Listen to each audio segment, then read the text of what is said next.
What's up, everybody? Welcome back to the channel. Now, I've got a pretty big announcement for this video in case you missed the thumbnail, by the way. Yeah, there's some rumors going around that, guess what, y'all? Check this out. Trump-loving tech bro reportedly set to run for Ohio governor. Now, this is coming from the Daily Kos, as you can see. And we know they're far left, they're nut jobs over there, so you're going to enjoy some of the insanity coming from these people. But the big news that Vivek Rammaswamy is running for Ohio governor is great. We know that, people that have watched this channel for a while, especially during the presidential election cycle, the beginning of it, they know that I was going for Vivek Rammaswamy, right? I like Trump. Trump's fine. He's whatever, but I like his energy. I like, Vivek's energy, right? I like what he says. He's smart, he's witty, and he knows what he's talking about, right? You can tell by how he speaks to everybody, and he tries to portray himself as just a laid-back, just a regular guy, which he's anything but regular. He's a millionaire. He's one of these rich tech bros, if you will. He was CEO of several pharmaceutical companies, so that is what it is, kind of a big pharmaceutical, if you will. I don't like saying big pharma, by the way. I think that name sounds so weird. It just does not sound right? It sounds vulgar, if you will, big pharma. But anyway, enough of my ranting. Let's get into this thing right quick, y'all, because once again, this is coming from the Daily Kos. So we know it's going to be insane. We know it's going to be left-wing, and we know it's going to be kind of far out there, and they're definitely going to lie. Spoiler alert, in case you were wondering. Check this out, though, y'all. Failed Republican presidential candidate Vivek Rammaswamy is reportedly planning to run for governor of Ohio. The news comes shortly after he attacked American culture for purportedly celebrating mediocrity. Now, the longtime viewers of this channel know that I totally agree with that. There are many key areas where we do celebrate mediocrity, if you will.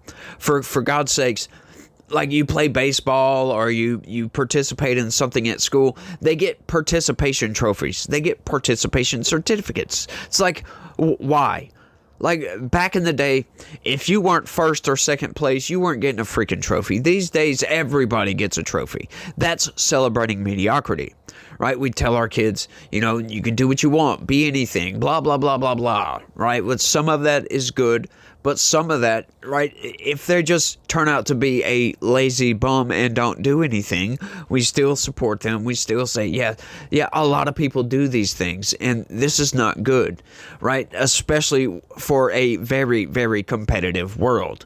Some people, they get out there and they're very highly competitive, and if you don't instill certain values into your kids, into your children, they're going to grow up to be lazy. And we're seeing this with millennials, starting with millennials.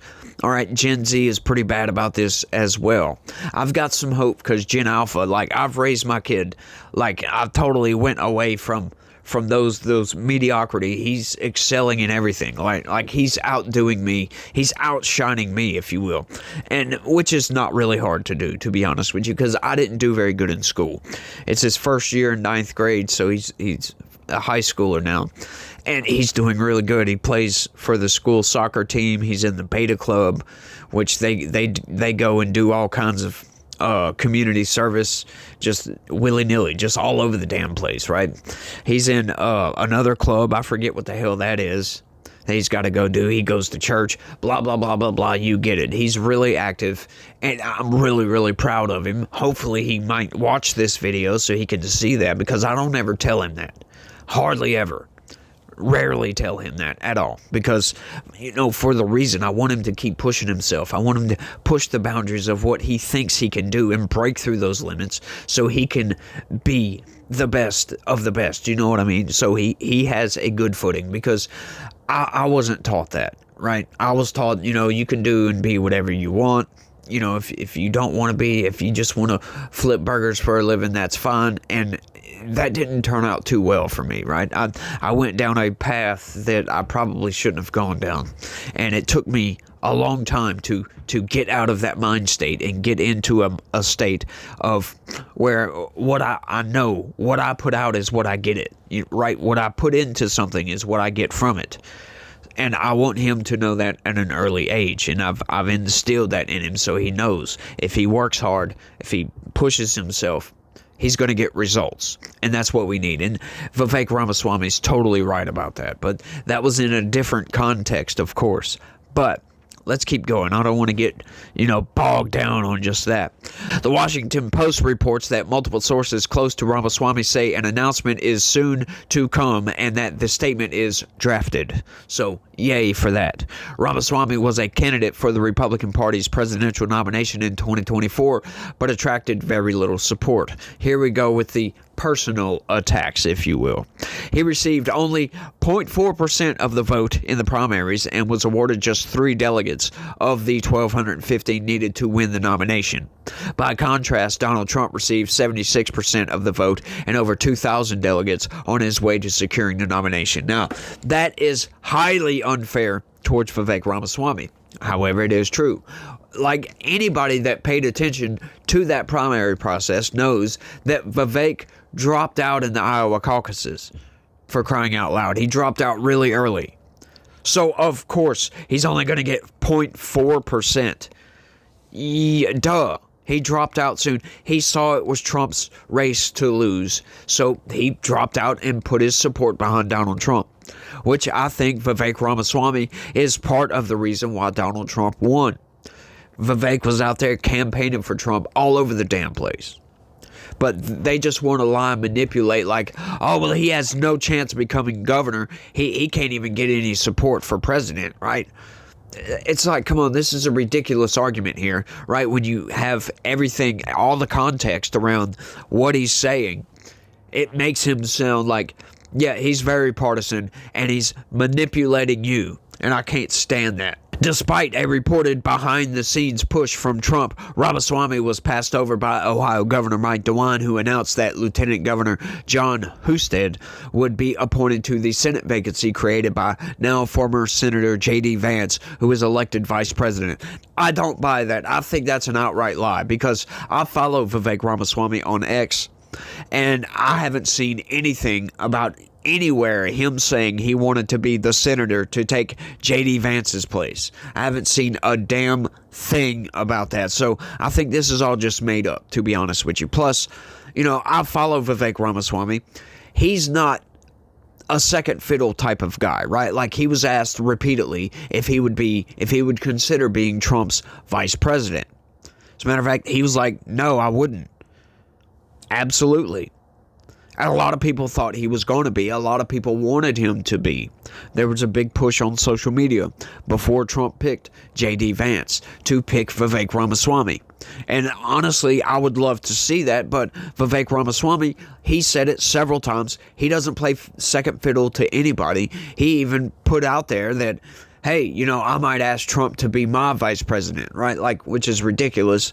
But that's the type of guy he is. So he doesn't strike me as a senator, if you will. The governor, yeah, I can see that because that's top dog in the state, right? That's the top job. You can't get any higher than that. And that's what Vivek Ramaswamy is. I mean, he was the CEO of 2 different companies, for crying out loud. One of them was very successful, if you will. So, yeah, I'm not buying this. Once again, like I said, there's no evidence to prove this, and it just doesn't sound right to me. Currently, Ramaswamy is set to co-chair the proposed Department of Government Efficiency with Elon Musk, an essentially powerless advisory commission created by Donald Trump. Yeah, it's not powerless, by the way. Yeah, sure, you could get out there and say, oh, it's powerless. They don't have legislative power, right? But it is an advisory board. But what they're going to do is advise Trump, and Trump's probably going to listen to these guys because what they're going to do is cut government spending, which, by the way, in case you're interested in that, my next video is about our deficit, folks, and it's bad. And once again, the corporate press, they're just trying to manipulate everything, but there's some really interesting statistics in that article, so y'all stay tuned and check out my next video. It'll be up 9 o'clock in the morning, so whenever, just go by, check that out, smash the like button, subscribe, do all that good jazz, leave a comment down below, share the video anywhere and everywhere you can. That would be great, y'all. The two billionaires will purportedly use the group to cut government spending on social programs while also advocating for tax cuts for the wealthy. Hang on, you saw me, I kind of messed up right there. That wasn't on purpose. I almost stopped because that's not true. They're not trying to just cut social programs. They're trying to cut the Pentagon. That's not a social program, is it? No, and they don't care about tax cuts for the wealthy. They're trying to cut government spending. They're trying to make the government more efficient, right? Cut the pork spending, get rid of the BS, which is a very good thing. And then also, with the money that they do spend, make that as efficient as possible. Get the most you can for the dollars that you spend. We have been needing a Department of Government Efficiency in this country for a very, very long time. And I don't know why nobody has ever thought to create this department, right? I mean, we have the Office of Management and Budget, blah, blah, blah, but they don't really manage the budget very well because currently, we have a $1.9 trillion deficit spending problem. So if we have a deficit spending problem, they're not managing those funds very well at all. We also have a board of directors, if you will, in Congress that directs where the money can be spent. Just outright. They say, you can't spend this money. Right? If the government's supposed... So the fact that we still have a $1.9 trillion deficit spending problem in this country speaks to both of those things, right? Congress is unwilling to tell the federal government no, when they absolutely could. And the government has no interest at all in trying to be fiscally responsible. Those are two major, major problems that the Department of Government Efficiency, sorry, I keep screwing that up, is looking to remedy these problems, to fix these. After being tapped to co-lead Doge, Ramaswamy made his most recent controversial remarks. In December, Musk defended the use of H-1B visas to bring a skilled immigrant labor, a practice that many anti-immigrant Republicans oppose when Ramaswamy weighed in. Our American culture has venerated mediocrity over excellence for way too long, he wrote. A culture that celebrates the prom queen over the math Olympiad champ or the jock over the valedictorian will not produce the best engineers. He's totally right about this. Ramaswamy went on to cite the media portrayals of several nerdy characters on 90s sitcoms as evidence of his claim. Right? No, that wasn't evidence. That's called an analogy, my guy. Right? Like, these people are just nuts and insane, if you will. He's not putting that out there as evidence. Right? That's a sitcom. It's fiction. It's make-believe. It's not real. It's not evidence of anything. It's just analogous to what he's trying to say, right? He's trying to say that, yeah, we tell our kids they can be average. It's okay. We tell people, yeah, it's okay. You can go ahead and eat ding-dongs and all these garbage, candies and treats and all this other crap. You can go get ice cream. You can do all this. You can be obese if you want to. No, I'm sorry. You need to promote health, right? Any parent that's worth anything will tell their kid, you need to slim down. Like, just outright. If they have an eating problem and they are morbidly obese, any parent worth anything would tell their kid, look, you need to do something about your diet. It's not healthy for these people. Right? And that's what our culture has come to. A lot of people, some don't, right? This is not, not everybody does this, in other words. But some people do, and they shouldn't. Right? We absolutely need to try to instill in our kids the values to be the best, to be the brightest, to be competitive, to get out there and, try to push through their limits, right? And try to break through barriers. To be the best of the best. We are the top economy in the world. We're the leaders of the free world, if you will. We need to start acting like it. And I think Ramaswamy is totally correct. And this guy, he just seems to be salty and pissed off about it. That's all that is, I guess. The comments provoked the ire of many, including fellow failed Republican presidential candidate Nikki Haley, who wrote in response, "There is nothing wrong with American workers or American culture." Yes, there is. There absolutely is. You got these entitled brats that think they're owed everything. No, I'm sorry. The world owes you nothing. Nothing at all. You're not entitled to food stamps. You're not entitled to anything. Right? The government of this country will give people free food. Like, why? That doesn't make any sense. Once again, it goes back to the old parable. You give a man a fish, he eats for that day. You teach that man how to fish, and he survives for the rest of his life because now he knows how to go out and get his own food. Right? What we're doing with food stamps, Social Security, all these little entitlement programs is saying, oh, Big Daddy government will just do it for you. Off the backs of hardworking Americans. Right? People that actually want to survive. They want to strive and get better.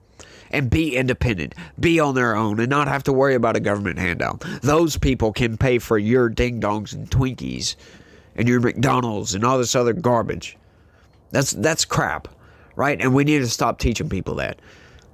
Like, you run into the back of somebody and they get all pissed off, say, you owe me this and you owe me that. Like, it's just ridiculous the way some people act. There's even a term for women that act like this. They're called Karens. Right. Because they're acting entitled. Nobody likes a Karen, right? Right. Because these are entitled assholes who think that they're owed something. You're not owed anything. Life, you don't deserve anything from anybody. Sorry, that's just the way things are. But these people, they think they're owed everything. When he isn't calling American culture mediocre, Ramaswamy has been a frequent promoter of debunked conspiracy theories. Oh, get this. This is good. He claimed that the federal government was involved in the January 6, 2021 attack on the U.S. Capitol and called it an inside job. Now, as we all know, I just covered an article, just a couple of weeks ago. Just a couple of weeks ago. 23 confidential human sources were in the crowd at the Capitol on January 6th. We know that. That's an inside job, by the way. Plus, there's video evidence, once again, but, these people, they don't care about facts. They don't care about reality. They just care about promoting a narrative. There's video evidence of Capitol Police opening the doors and letting protesters walk into the building. That, my friends, is an inside job. That's not saying that there was some conspiracy like Nancy Pelosi was in the background like, oh, yes, we've got those Trump supporters. No, that's not what that says. Capitol Police open the door and let people in. That's an inside job.